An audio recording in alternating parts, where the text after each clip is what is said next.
Subscribe کیجئے ہمارے channel شاہد رجا اشرفی آفیشیل کو اور بیل آئیکن کو پریس کیجئے جس سے آپ کو نئے نئے ویڈیو کی نوٹیفیکیشن ملتی رہے۔ تو ناظرین السلام علیکم ورحمۃ اللہ وبرکاتہ۔ آج کا بیان حضرت شاکر علی نوری کا بیان رہے گا کہ اللہ تعالیٰ اس انسان کو مرنے کے بعد بھی زندہ رکھتا ہے۔ وہ کون سا انسان ہے جو مرنے کے بعد بھی زندہ رہے گا ہمیشہ؟ تو ناظرین اس بیان میں ہم پورا جانیں گا، اور اگر آپ کو ہم سے رابطہ کرنا ہو تو ہمارے انسٹاگرام کا لنک آتا ہوگا، آپ فالو کریں اور میسیج کریں، انشاءاللہ رپلائی ضرور دیا جائے گا۔ تو چلیے بیان شروع کرتے ہیں۔ کی سماعتوں کے حوالے کر دوں کہ وہ بندہ جو مرنے کے بعد بھی زندہ رہتا ہے، وہ کون سا کام ہے جس کی وجہ سے آدمی مر بھی جائے پھر بھی زندہ ہے؟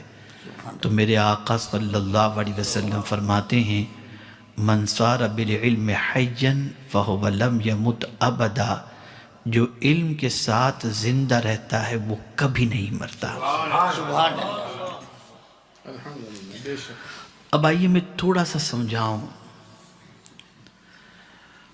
ہماری ایک کمی یا ایک کوتاہی ہو تو اس کا تذکرہ کیا جائے۔ سر تا پا ہم کوتاہی کے شکار رہے، تھوڑی سی اب برائے نام کہیں کہیں بیداری نظر آ رہی ہے اور کچھ حرکت نظر آ رہی ہے، ورنہ اہل سنت و جماعت کے اندر سب سے زیادہ جس چیز کو اہمیت دی جا رہی ہے وہ ہے مراسم۔ رسومات کو اتنی اہمیت اور پرائرٹی دی جا رہی ہے کہ اصل اور روح سے رشتہ ہمارا ٹوٹ گیا، بلکہ ہماری پہچان بھی مراسم بن گئی، یہ ہماری آئیڈینٹیٹی بن گئی۔ جہاں ڈھول باجا گاجا تماشا یہ وہ ساری چیزیں ہوں تو آدمی کہتا ہے بس یہ سنی ہوگا، یہ مراسم ہماری پہچان بن گئی۔ ہماری پہچان کیا تھی؟ ماضی اٹھا کر دیکھیے، تاریخ اٹھا کر دیکھیے، ہماری آئیڈینٹیٹی کیا تھی۔ دنیا کی بہت ساری قومیں اپنی علمی تشنگی کو بجھانے کے لیے مسلمانوں کے ادارے اور مسلمانوں کی تعلیم گاہوں کے دروازے پر دستک دیتے اور وہاں آ کر اپنی علمی پیاس کو بجھاتے اور علم کے ذریعے وہ دنیا کے اندر اپنا مقام بنانے کی کوشش کرتے۔ اب میں نے جس حدیث کی تلاوت کا شرف حاصل کیا اس کی روشنی میں مراسم کو تھوڑا سا دیکھیں اور اصل سے ہماری عدم توجہی کو دیکھیں۔ آقا کریم صلی اللہ علیہ وسلم ارشاد فرماتے ہیں کہ میں کیوں اس دنیا میں کیا بنا کر بھیجا گیا، کس کام کے لیے بھیجا گیا؟ تو رسول اعظم صلی اللہ علیہ وسلم نے فرمایا بعثت معلما، میں معلم بنا کر اس دنیا میں مبعوث کیا گیا،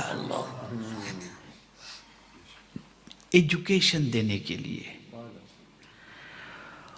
آج آپ دیکھیں کتنے مسلمان پوری دنیا میں رسول اعظم صلی اللہ علیہ وسلم کے ماننے والے ایسے ملیں گے آپ کو جو حضور صلی اللہ علیہ وسلم کی آمد کے مقصد کو پیش نظر رکھے ہوں۔ ہم نے کیا سمجھا کہ آقا کریم صلی اللہ علیہ وسلم کی آمد کی خوشی ہم کس طریقے سے مناتے ہیں؟ تو جھنڈے لگا کر، کمکمے لگا کر۔ میں یہ نہیں کہتا کہ یہ ناجائز ہے، یہ ضرور کریں، ضرور کریں، لیکن رسول اعظم صلی اللہ علیہ وسلم اس لیے مبعوث نہیں ہوئے تھے کہ ان کے نام کے صرف جھنڈے لگائے جائیں اور یونیورسٹی اور اسکول وغیرہ قائم نہ کیا جائے، بلکہ اگر مسلمان رسول اعظم کی اس حدیث کو پیش نظر رکھتا اور ہر محلے والے یہ عزم کرتے کہ حضور تعلیم دینے کے لیے پیدا ہوئے اور تشریف لائے، ہم ہر سال ایک ادارہ قائم کریں گے، تو آج پوری دنیا سے رسول اعظم کی آمد کے مقصد کے حوالے سے ڈنکے بھی بجتے اور آج مسلمانوں سے جہالت کا خاتمہ ہو جاتا۔ لیکن ہم نے اس کو نہیں سمجھا۔ ہم رسومات، جو چیز ہمارے نفس کو اچھی لگتی ہے ہم وہی کرتے ہیں، جو چیز تھوڑی سی تکلیف والی ہو نہیں یہ ہمارے بس کی بات نہیں۔ ہماری ساری چیزیں رسموں میں گر گئیں، اور ان رسموں کی وجہ سے آج ہماری پہچان جہالت بن گئی. اور جہالت کتنی، میں عرض کروں گا تو آپ کی عقل دنگ رہ جائے گی. کتنی جہالت، اتنی جہالت کہ میں بولٹن کے مسلمانوں کے حوالے سے اسپیشل سنی، اگر سارے سنی کو ایک جگہ پر جمع کر کے میں کھڑا کروں سب کو اور کہوں آپ میں سے کتنے لوگ تجوید کے ساتھ قرآن پڑھنا جانتے ہیں، تو میں آپ کو یقین کے ساتھ کہہ سکتا ہوں کہ more than 90% لوگ قرآن پڑھنا نہیں جانتے. یہ ہے ہماری جہالت. جس قرآن کے پڑھے بغیر ہماری نماز نہیں ہوتی. آپ مجھے بتائیے ہماری جہالت کی پوزیشن ہے. کیوں؟ ہم رسومات میں گر گئے. کہنے والے نے تو کہا رہ گئی رسم اذاں روح بلالی نہ رہی. میں تو یہ کہتا ہوں کہ ہر چیز رسم رہ گئی، صرف اذان ہی رسم نہیں رہ گئی، ہر چیز رسم رہ گئی. ہماری غفلت کا یہ نتیجہ ہے کہ آج ہماری پہچان، ہماری آئیڈینٹیٹی پوری دنیا کے اندر ایک جاہل قوم کی حیثیت سے بن چکی ہے. رسول اعظم صلی اللہ علیہ وسلم تشریف لائے. اب آپ دیکھیے حالات کتنے سنگین بنتے ہیں. میں کل ہی یا آج پتہ نہیں ساتھیوں سے تذکرہ کر رہا تھا تو میں نے اس سچویشن کا تذکرہ کیا. آدمی شکایت کرتا ہے میرے پاس یہ نہیں ہے، یہ ہوتا تو میں یہ کر لیتا، یہ ہوتا تو میں یہ کر لیتا، یہ ہوتا. یہ پرابلمز کو آدمی سامنے رکھتا ہے. میں کہتا ہوں جس رسول اعظم کا معاملہ یہ تھا کہ مسجد حرام میں نماز پڑھنے کی ان کو اجازت نہیں تھی، وہاں دقتیں. اعلانیہ تبلیغ کی اجازت نہیں تھی. اجازت سے مراد ظلم و ستم کے پہاڑ توڑے جا رہے تھے. کیا مسجد حرام کے اندر پابندی ہونے کی وجہ سے، اعلانیہ تبلیغ کی پابندی ہونے کی وجہ سے کیا ایجوکیشن کے کام کو حضور نے روکا؟ نہیں. اپنے ایک صحابی ارقم کے گھر پر حضور نے تعلیم کا سلسلہ شروع فرمایا اور پھر دار ارقم سے رسول اعظم صلی اللہ علیہ وسلم صحابہ کو تعلیم دیتے اور اس کے بعد انہی میں سے ایسے صحابہ نکلے جو پوری دنیا کے لیے رشد و ہدایت کے علمبردار بن گئے. سچویشن کیسی بھی ہو، آدمی اگر کام کرنا چاہے تو مولا راہیں پیدا فرما دیتا ہے. اسی کا فرمان ہے، اسی کا فرمان ہے. والذین جاہدوا فینا لنہدینہم سبلنا. جو میری راہ میں کوشش کرتا ہے ہم اس کے لیے ہدایت کے راستے کھول دیا کرتے ہیں. رستہ نہیں کھولنے کی بات، سبلنا، سبیل نہیں فرمایا، راستے. ایک نہیں، تو ایک راستہ بندہ تلاش کر رہا ہے، تو ذرا کوشش کر، میں راستوں کے دروازے تیرے لیے کھول دوں گا، راستوں کے دروازے کھول دوں گا. شرط یہ ہے جاہدو، اور پھر فینا فرمایا گیا، اپنی ذات کے لیے نہیں، ہمارے لیے. اس لیے کہ جب تو میری طرف قدم بڑھائے گا تو میرے بندے یہ ہو ہی نہیں سکتا کہ تو بندہ ہو کر میری طرف قدم بڑھا اور میری رحمت تجھے بے سہارا چھوڑ دے. بلکہ سن، تو ایک بالش بڑھے گا، میں ایک ہاتھ بڑھوں گا. تو چل کر کے آئے گا، میری رحمت دوڑ کر کے آئے گی.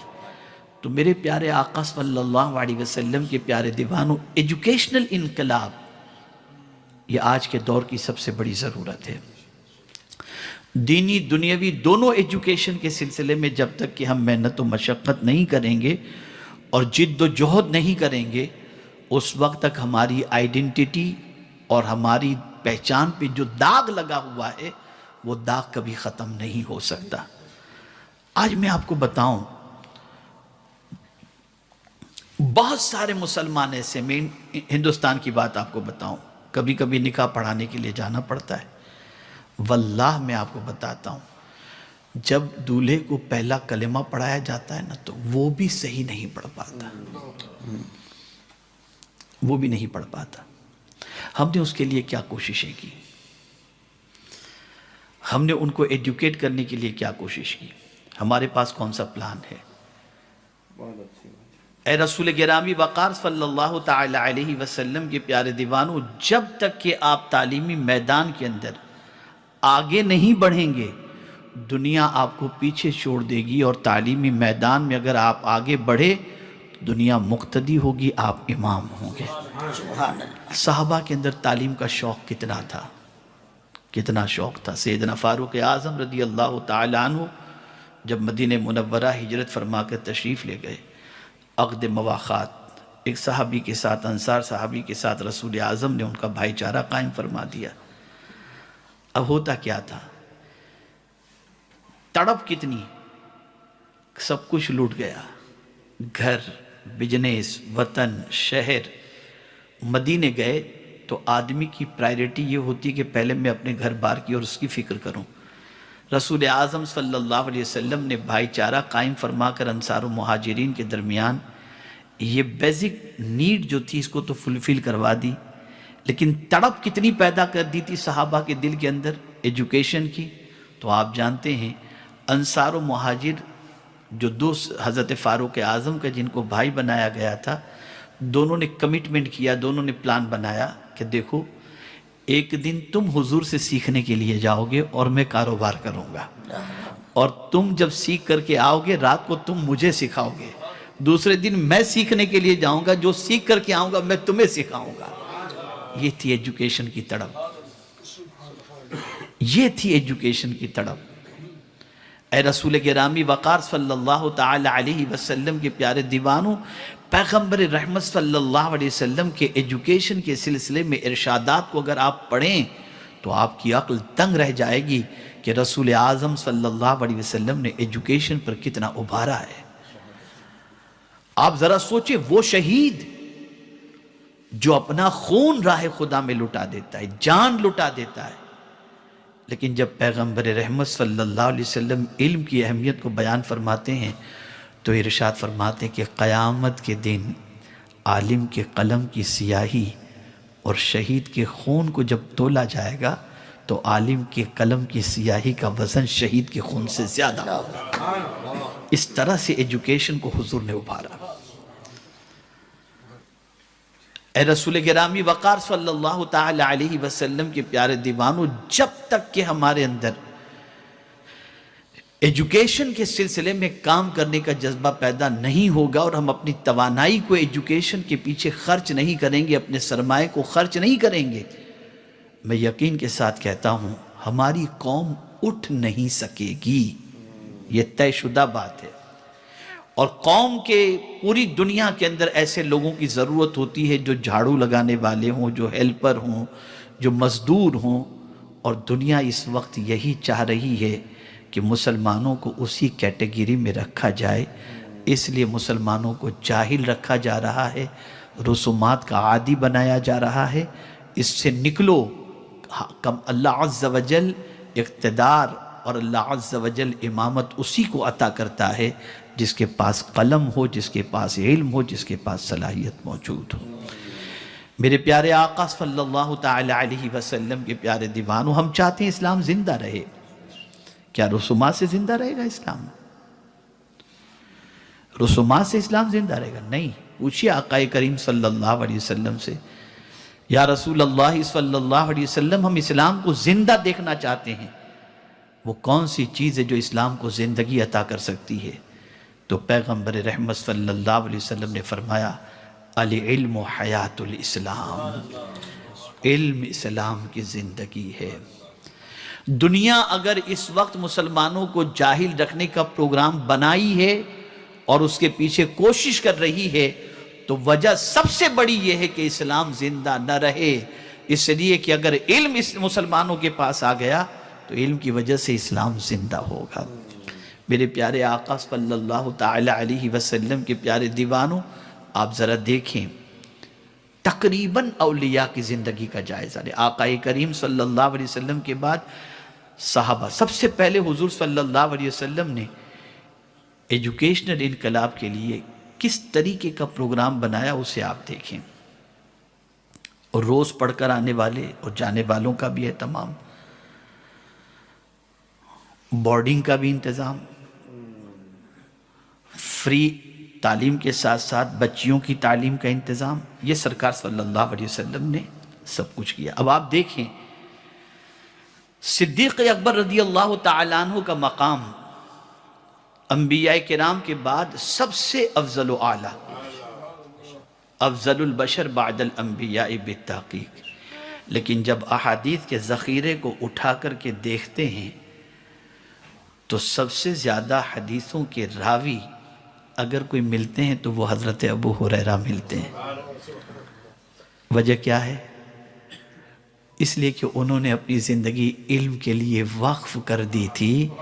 وہ وہاں رہتے تھے جس کو صفہ کہتے ہیں، اور وہ اصحاب صفہ میں تھے. ان کا مشن ہی دو تھا، حضور کو دیکھنا اور حضور سے سیکھنا. تو بس ان کی زندگی ایسی بنی. بلکہ حضور صلی اللہ علیہ وسلم نے ایسے علوم انہیں عطا فرمائے کہ خود حضرت ابو ہریرہ رضی اللہ تعالیٰ عنہ فرماتے ہیں کہ میں ان علوم کو لوگوں کے سامنے ظاہر کر دوں تو لوگ میری گردن اڑا دیں گے. تو عرض یہ کر رہا تھا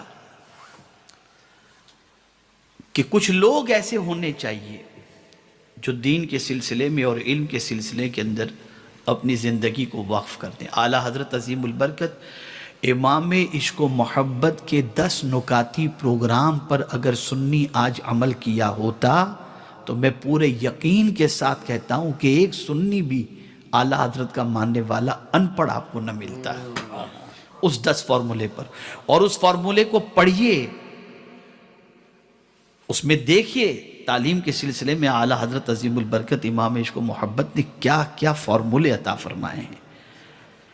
میرے پیارے آقا صلی اللہ علیہ وسلم کے پیارے دیوانوں، اگر باطل کو شکست دی ہے اعلیٰ حضرت عظیم البرکت نے تو رسومات کے ذریعے نہیں، علم کے ذریعے شکست عطا فرمائے. اور وہ علم بھی کون سا؟ قرآن، حدیث. لوگ کہتے ہیں اعلیٰ حضرت 1 مہینے میں قرآن کے حافظ ہو گئے. میں کہتا ہوں قرآن مقدس کی وہ کون سی آیت تھی جو اعلیٰ حضرت کو یاد نہیں تھی؟ یہ تو 1 مہینے میں ترتیب سے اعلیٰ حضرت نے اس کو پڑھ لیا. آیتیں تو سب اعلیٰ حضرت کو یاد تھی،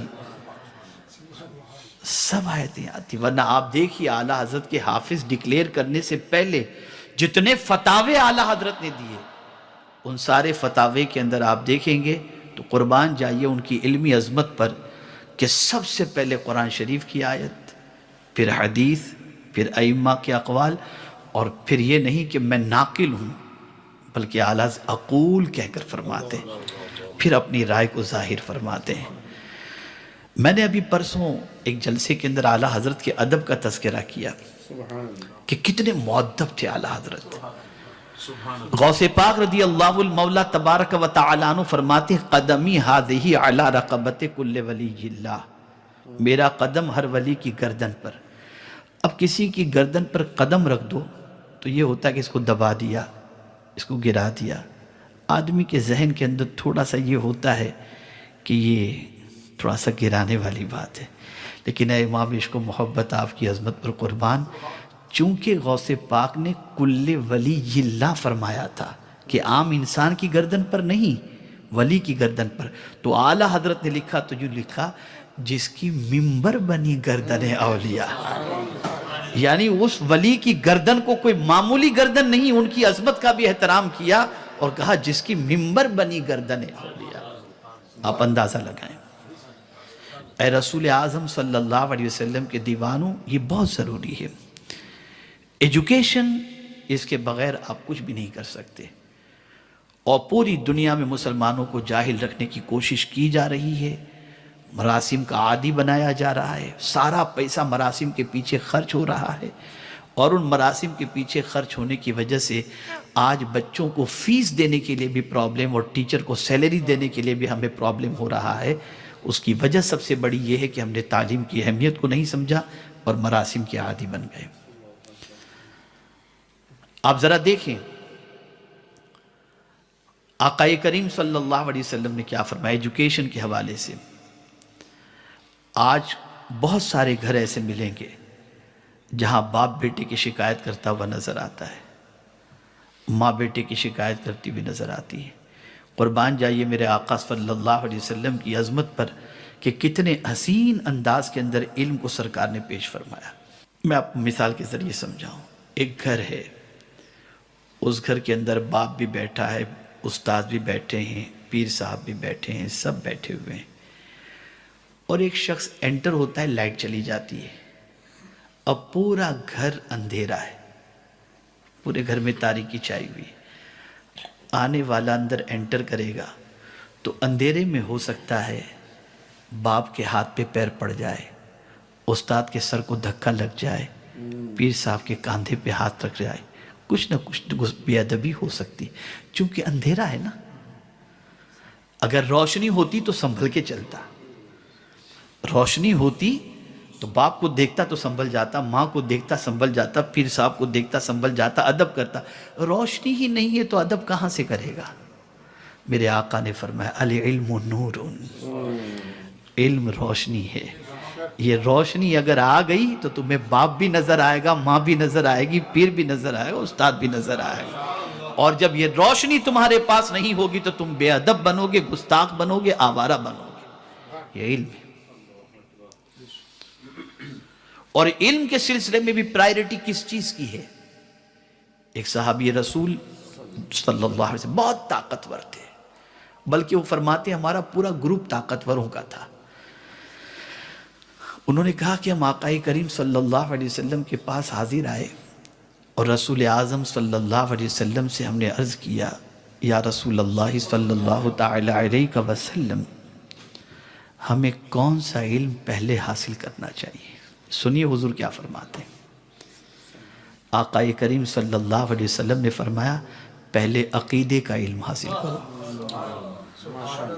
پہلے عقیدہ، عقیدے کو پرائیورٹی دی حضور صلی اللہ علیہ وسلم.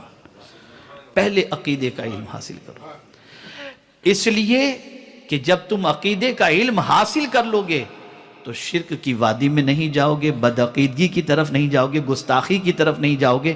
جب تمہیں یہ معلوم ہوگا کہ عظمت الوہیت کیا ہے، عظمت رسالت کیا ہے، تو تمہاری پوزیشن یہ ہوگی کہ بے ادبی سے بچو گے، گستاخی سے بچو گے. عقیدے کے علم کو سرکار صلی اللہ علیہ وسلم نے پرائیورٹی دی، اور پھر اس کے بعد حضور صلی اللہ علیہ وسلم نے قرآن سیکھنے کے بارے میں فرمایا. میں بڑی معذرت کے ساتھ عرض کرتا ہوں چونکہ ہمارے علماء بھی ماشاءاللہ تشریف فرمائیں.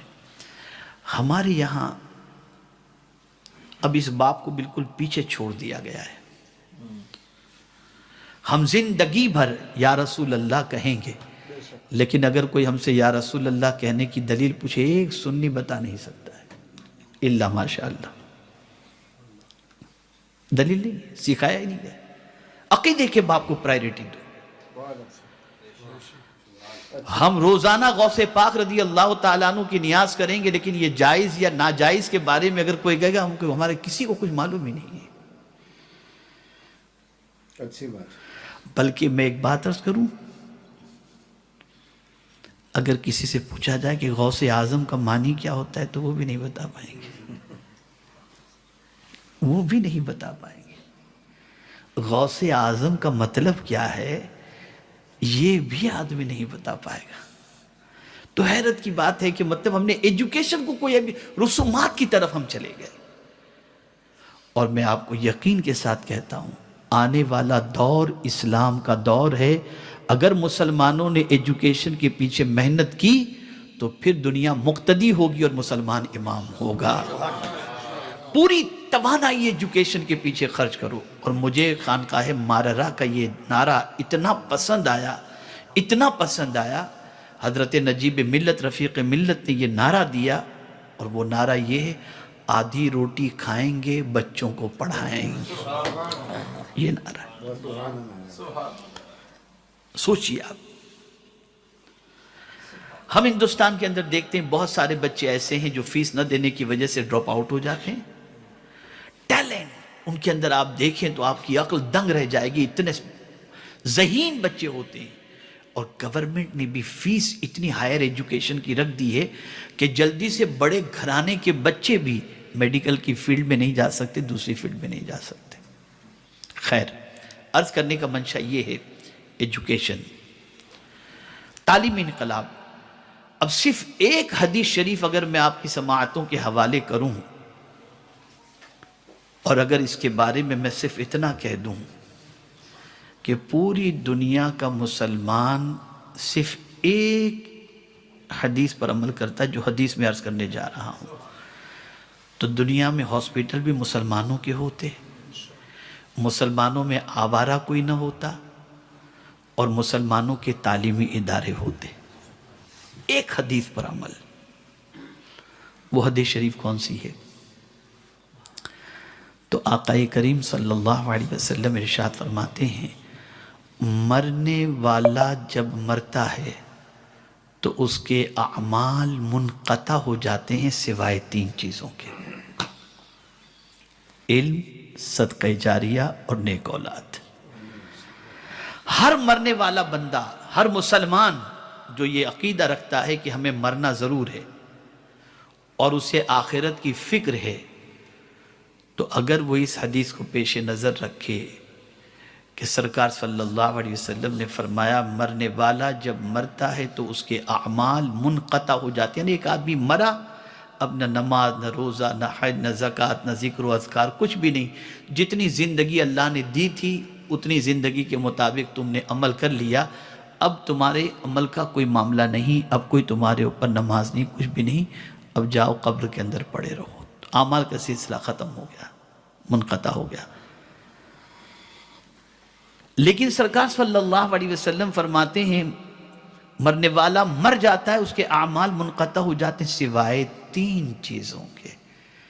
پہلی چیز علم، مرنے والا قبر میں عبادت نہیں کر رہا لیکن اس نے مرنے سے پہلے کوئی ایجوکیشنل ورک کیا ہے، کوئی ادارہ بنایا، کوئی انسٹیٹیوٹ بنایا، کوئی مدرسہ بنایا، کتابوں کا کام کیا، تعلیم کا کام کیا، کسی کو پڑھایا، یہ جو علمی جتنا بھی کام ہے، ایجوکیشنل ورک ہے، اس نے اگر کیا اور اس کے بعد مر گیا تو اس کیے ہوئے کام سے جتنوں کو فائدہ پہنچے گا، مرنے والا قبر میں سو رہا ہے، سب کا ثواب اسے مل رہا ہے، سب کا ثواب اسے مل رہا ہے۔ یعنی اب وہ قبر میں کوئی کام نہیں کر رہا لیکن وہ کام جو کر کے مرا تھا اس کام کا ثواب اسے قبر کے اندر پہنچ رہا ہے۔ تو اگر ہر مرنے والا، ہر مسلمان یہ طے کر لیتا مرنے سے پہلے میں ایک ادارہ قائم کر کے مروں گا، میں ایک انسٹیٹیوٹ قائم کر کے مروں گا، میں ایک اسکول قائم کر کے مروں گا تاکہ میری قبر کا انتظام ہو جائے، تو میں یقین کے ساتھ کہتا ہوں کہ کوئی محلہ ایسا نہ ہوتا جہاں ہمارے ادارے نہ ہوتے۔ لیکن ہم نے اس حدیث کو پیش نظر، ہمارے پاس تو دولت آئی تو سب سے پہلے اپنی خواہش اور اپنی دنیا کی تمناؤں کی تکمیل کے پیچھے ہم دوڑتے ہیں، یہ تمنا پوری کر لیں، یہ تمنا پوری کر لیں۔ میرے بھائی اتنا ذہن میں رکھو کہ دور اتنا نازک ہے اس وقت کہ اللہ اکبر، باپ کا انتقال بھی ہو جائے تو بیٹے کے پاس اتنا ٹائم اب نہیں رہ گیا کہ ہر جمعہ کو جا کے باپ کی قبر پر فاتحہ بھی پڑھ سکے۔ جو کرنا ہے اپنے لیے اس دنیا میں جانے سے پہلے کر لو، وہ کرو کہ اولاد اگر تمہارے لیے کچھ نہ بھی کرے تب بھی تمہارا کام تمہاری قبر میں راحت کا سامان بن جائے۔ اور یہ پہلے کے پرانے لوگوں نے یہ سب کیا ہے۔ جتنی مساجد ممبئی کی سرزمین پر قرب و جوار کے اندر بڑی بڑی 100 سال پرانی مسجدیں ہیں، اس زمانے میں اتنا پاپولیشن بھی نہیں تھا لیکن دولت آئی سب سے پہلے انہوں نے یہ بنایا۔ وجہ کیا تھی؟ وہ جانتے تھے اولاد کرے کہ نہ کرے، ہم تو اپنا انتظام کر کے مریں۔ ہر بندے کو یہ فکر رکھنی چاہیے۔ سیکنڈ تھنگ، صدقہ جاریہ، ایسا کام جس سے مخلوق کو فائدہ پہنچتا، کنواں کھدوا دیا، سرائے بنا دیے، ہاسپٹل بنا دیے، اس قسم کا کوئی بھی کام آپ نے کیا تو اس کام کی وجہ سے بھی جتنے بھی آپ کے مرنے کے بعد اس سے استفادہ کریں گے ان سب کا ثواب آپ کو قبر میں اللہ عطا فرمائے گا۔ اگر ہم نے اس حدیث کے ٹکڑے پر بھی عمل کیا ہوتا تو ہاسپٹل ہمارے ہوتے، سرائے ہمارے ہوتے، مسافر خانے ہمارے ہوتے۔ آج بھی سچویشن ایسی ہے، بچے ہمارے ہیں، اسکول غیروں کی ہے۔ معاف کیجیے گا، تلخ بات ہے، لیکن پورے انگلینڈ کے اندر ہم سنی ہو کر ایک اسکول بھی ایسا اپنا نہیں بنا سکے جہاں پر اپنے بچوں کو بھیج کر ان کے عقیدے کے تحفظ کا سامان فراہم کر سکے۔ کیا یہ ضروری نہیں؟ آپ کیا سمجھتے ہیں؟ اسکول وہ جگہ ہے جہاں پر عالم کا بچہ بھی جاتا ہے، منسٹر کا بچہ بھی جاتا ہے، مؤذن کا بچہ بھی جاتا ہے، اور جو ہے وہ مطلب مزدور کا بچہ بھی جاتا ہے، وہاں ہر قسم کے بچے پہنچتے ہیں۔ اگر آپ نے وہاں پر دین پلا دیا تو ساتھ میں اس کی زندگی بھی سنور جائے گی اور آخرت بھی سنور جائے گی، لیکن ہم نے اس پر کوئی قدم نہیں اٹھایا۔ میں صرف تحدیث نعمت کی خاطر کہتا ہوں، ہمارا اسکول جو اس وقت کرلا کی سرزمین پر ہے، البرکات کے نام سے، اس پورے ٹکڑے کے اندر ایک بھی اسکول مسلمانوں کا نہیں، وہی ہمارا اسکول ہے۔ اس اسکول میں دینی جتنا بھی معاملہ ہے وہ سنی دعوت اسلامی کے انڈر میں ہے، اور دنیاوی ایجوکیشن کا پورا ڈپارٹمنٹ، ٹیچرز کے سلیکشن سے لے کر سب کچھ یہ بھی سنی دعوت اسلامی کے انڈر ہی میں، اس اعتبار سے کہ وہ قاری رضوان صاحب اس کا سلیکشن کرتے ہیں۔ اب آپ کو حیرت ہوگی، قریب کے اندر ایک غیر مقلد رہتا ہے، اور اس غیر مقلد نے سوچا کہ میرے بچے کو میں اگر انگریزی میڈیم اسکول کے اندر کرسچنس کی اسکول میں بھیجوں گا تو وہاں وہ پتہ نہیں کیا کیا کرے گا، چلو کچھ بھی ہے یہ مسلمانوں کا ہے تو بھیج دو۔ پکا غیر مقلد، اس نے اپنے بچے کو بھیجا، محنت اس بچے پہ کی گئی، اور جب اسکول کا فنکشن ہوا تو اس بچے کو علم غیب پر تقریر کرنے کے لیے تیار کیا گیا۔ باپ بیٹھا ہوا تھا غیر مقلد، بچے نے علم غیب کے اوپر تقریر کی۔ آپ کا اپنا اسکول ہوگا، آپ غیروں کو اپنا بنا سکتے ہو، آپ کا اپنا اسکول ہوگا، آپ اس کی ضرورت کو پوری کر سکتے ہو۔ آج ہمارے ہی بچے 90% آپ دیکھ لیجئے اسلامک اسکول کے اندر جانے والے ہم لوگوں کے ہی بچے، سنی بچے جا رہے ہیں۔ ہمیں اس کا انتظام کرنا چاہیے، ورنہ یاد رکھیے گا جنریشن جو بڑھتی چلی جاتی ہے، استاد کا احترام اور باقی چیزوں کے اعتبار سے وہ بچے کل ہمارے ہاتھوں سے نکل جائیں گے، اللہ نہ کرے جنریشن ہاتھوں سے نکل جائے گی۔ میں تقریباً 8 سال سے UK میں جب بھی آتا ہوں تو میری یہ کوشش رہی ہے کہ کوئی سفر ایسا میرا نہیں گزرتا جس میں نشستوں کے اندر اسکول کے حوالے سے تاکید نہ کرتا ہوں، اس لیے کہ میں نے اس کو محسوس کیا ہے کہ اسکول سے کتنی زندگیاں بدلتی ہیں اور اسکول سے کس طریقے کا کلچر چینج ہوتا ہے۔ ضرورت ہے اس امر کی کہ ہم یہاں پر اسکول قائم کریں، اپنا اسکول قائم کریں۔ الحمدللہ اپنا اسکول ہوگا تو ابتدا ہوگی مولا یا صلی وسلم سے، اور اسکول کا اختتام ہوگا مصطفیٰ جان رحمت پہ لاکھوں صاحب۔ کیا منظر ہوگا آپ سوچئے۔